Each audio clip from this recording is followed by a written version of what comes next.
Dans cet exemple, on travaille dans l'espace vectoriel V2, c'est-à-dire l'ensemble des vecteurs de deux dimensions, donc l'ensemble des vecteurs du plan.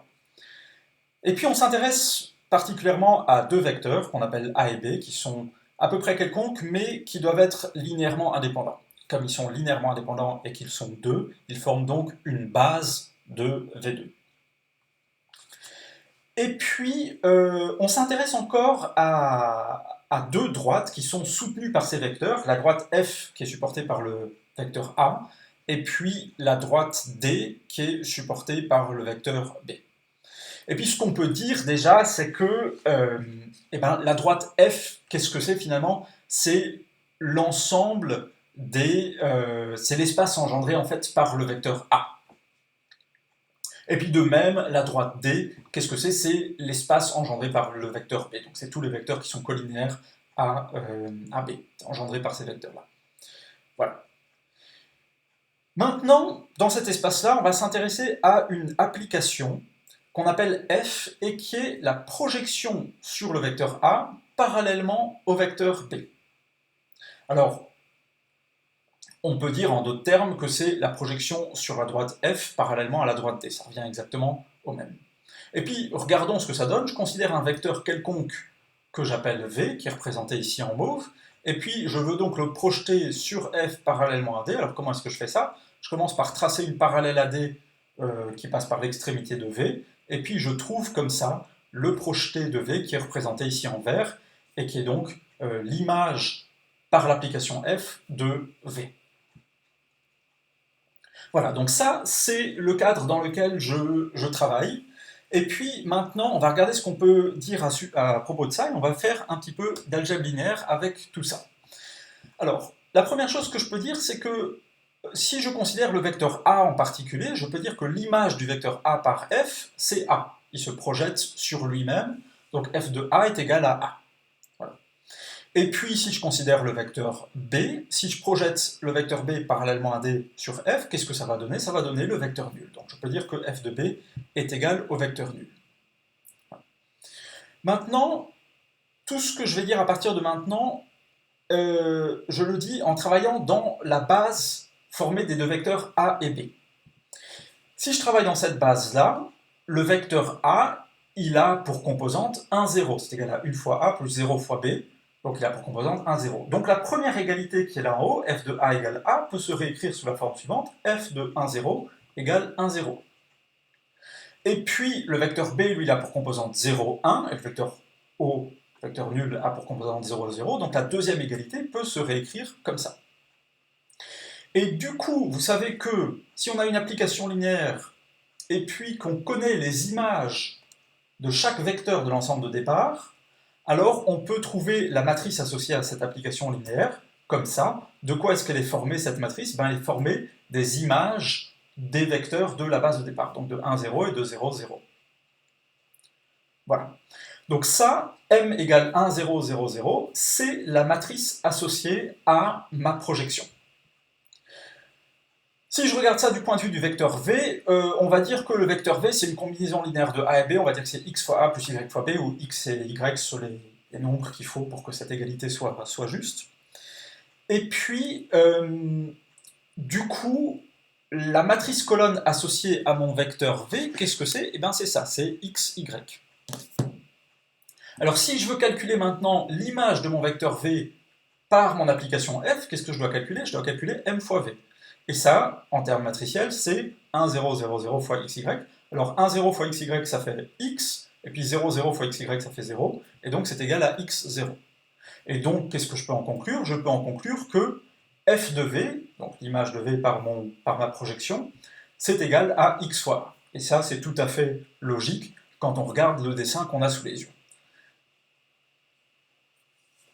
Voilà, donc j'ai mon application f, je connais la matrice associée à cette application, en tout cas dans la base formée des vecteurs a et b, et puis je vais continuer à me poser un certain nombre de questions, les questions qu'on se pose habituellement à propos des applications. Alors, je commence par me demander, mais quel est le noyau de mon application f? Je commence tout de suite par donner la réponse. Moi, je prétends que le noyau de mon application f, c'est l'espace engendré par le vecteur b.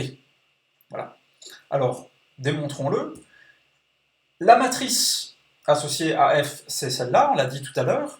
Pour trouver le noyau de mon application f, je dois résoudre l'équation m fois x égale 0. Et puis l'ensemble des solutions de cette équation, c'est le noyau de mon application. Alors, si je réécris cette équation, je l'écris là en bas parce que j'ai un petit peu plus de place. 1, 0, 0, 0 fois x1, x2 égale 0, 0. Ça revient à dire que si j'effectue la partie gauche de mon équation, ça veut dire que x1, 0 égale 0, 0. Et ça veut dire quoi? Ça veut dire que x1 doit être égal à 0, et que x2, par contre, ça peut être égal à ce qu'on veut. Du coup, la solution de cette équation, c'est tous les vecteurs de la forme 0k avec k qui est un nombre quelconque. En d'autres termes, c'est l'espace engendré par le vecteur 0, 1. Mais 0, 1, qu'est-ce que c'est? C'est mon vecteur b, dans la base considérée toujours. Et donc, c'est bien ce que je disais, c'est que le noyau de mon application f, c'est bien l'espace engendré par b.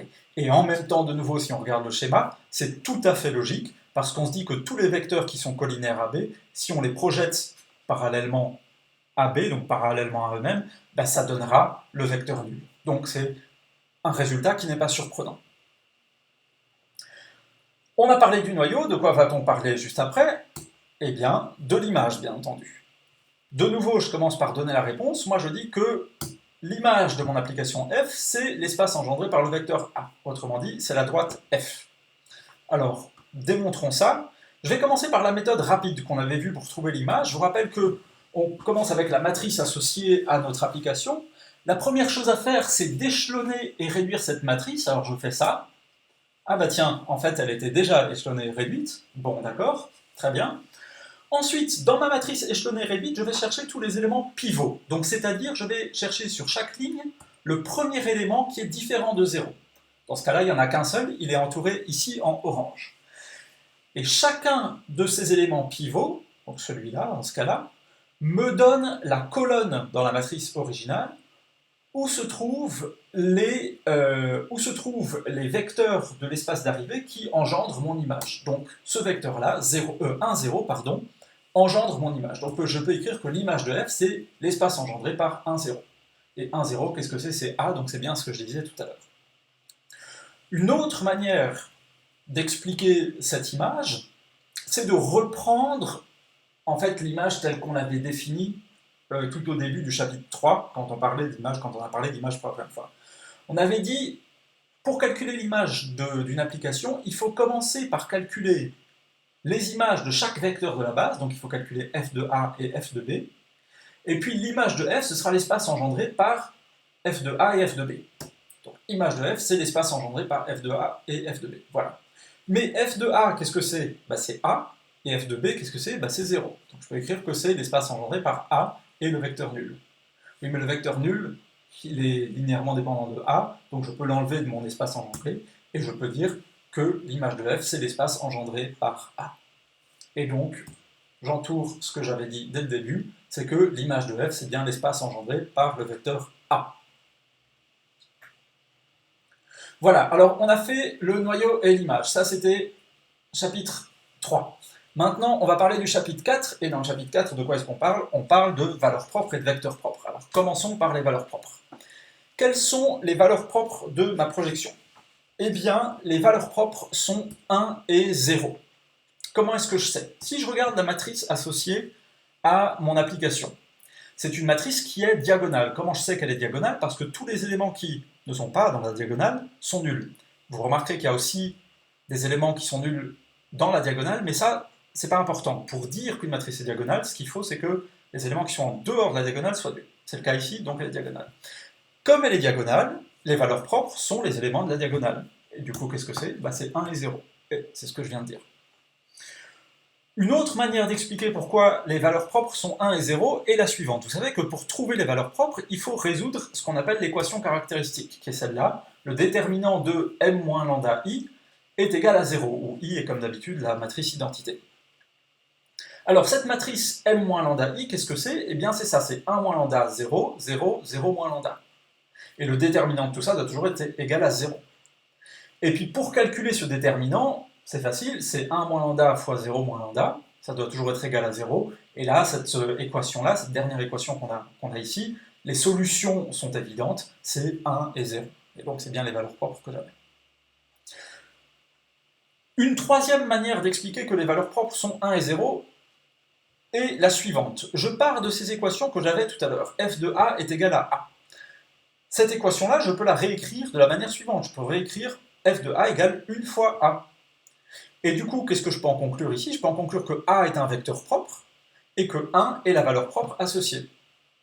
Et puis si je prends l'autre équation, f de b égale 0, je peux la réécrire sous la forme f de b égale 0 fois b, et du coup, là aussi, b est un vecteur propre, et la valeur propre associée, c'est le 0.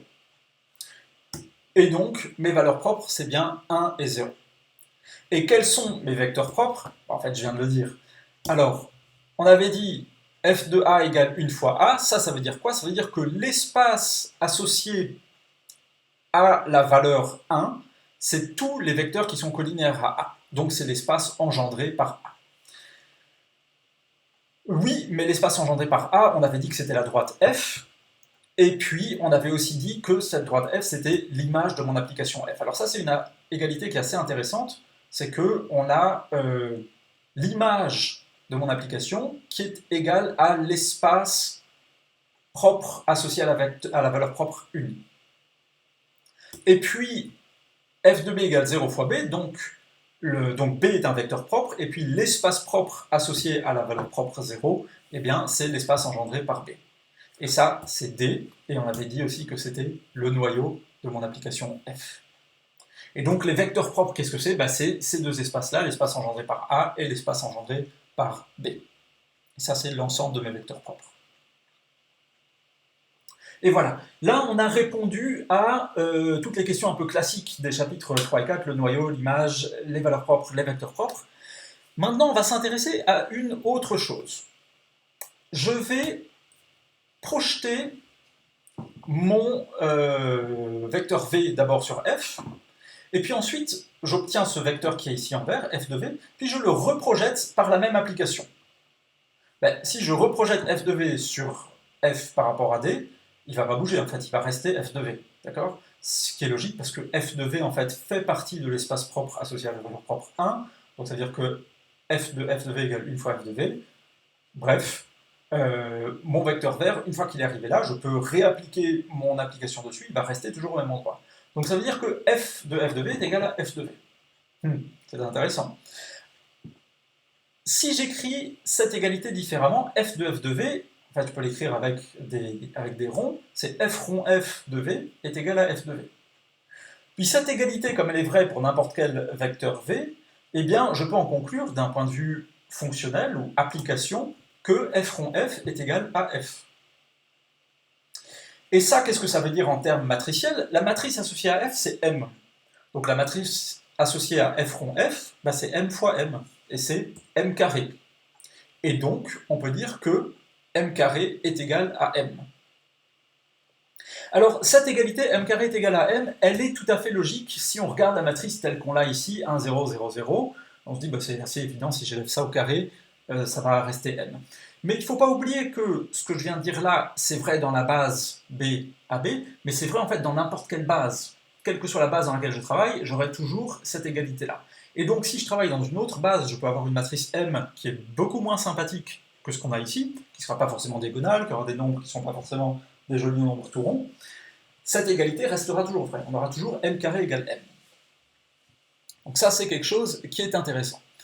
Alors, on va généraliser un petit peu tout ce qu'on a dit jusqu'à maintenant. Et ce qu'on va dire, c'est la chose suivante, c'est que si on a un endomorphisme tel que f rond f est égal à f, ou, en d'autres termes, tel que m carré est égal à m, alors, une chose qu'on peut dire, c'est que 0 et 1 sont les seules valeurs propres possibles. Ça, c'est la première chose qu'on peut dire. Il peut y avoir des cas particuliers. Dans le cas qu'on vient de voir, il y avait une valeur, c'était 0, puis l'autre valeur, c'était 1. Maintenant, on peut avoir des cas particuliers dans lesquels les deux valeurs sont 1, par exemple, et si les deux valeurs sont 1, ça veut dire que l'espace propre associé à la valeur 1, c'est l'espace vectoriel E dans lequel on travaille, et donc ça veut dire que pour n'importe quel vecteur V, on a f de V égale 1 fois V, donc f de V égale V, et donc l'endomorphisme f, en fait, c'est l'identité, qui transforme chaque vecteur en lui-même. Ça, c'est le premier cas particulier. L'autre cas particulier, c'est si on n'a que des zéros comme valeur propre. c'est possible aussi.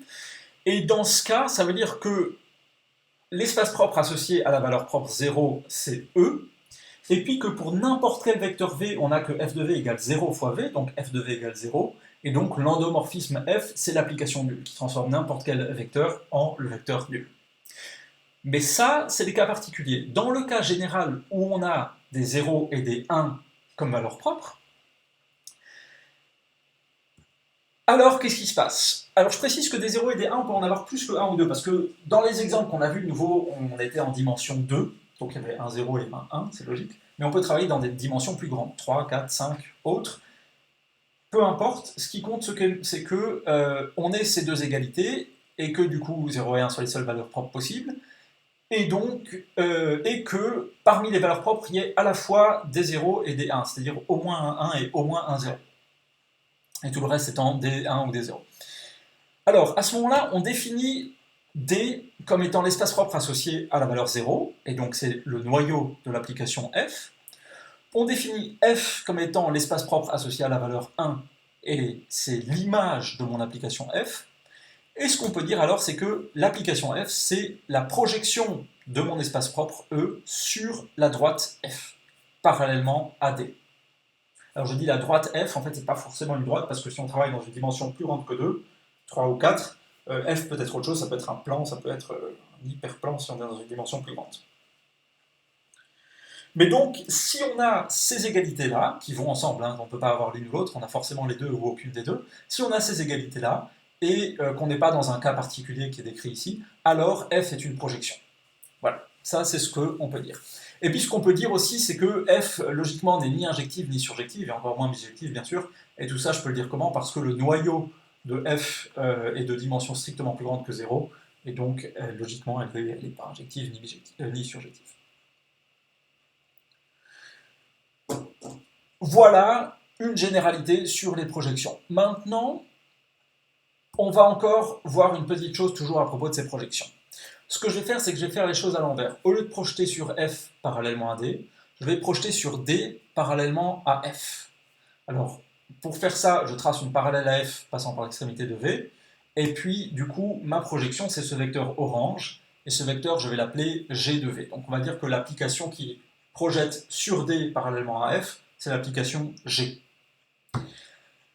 C'est aussi une projection, donc logiquement, on aura exactement les mêmes propriétés que ce qu'on a vu dans notre premier exemple.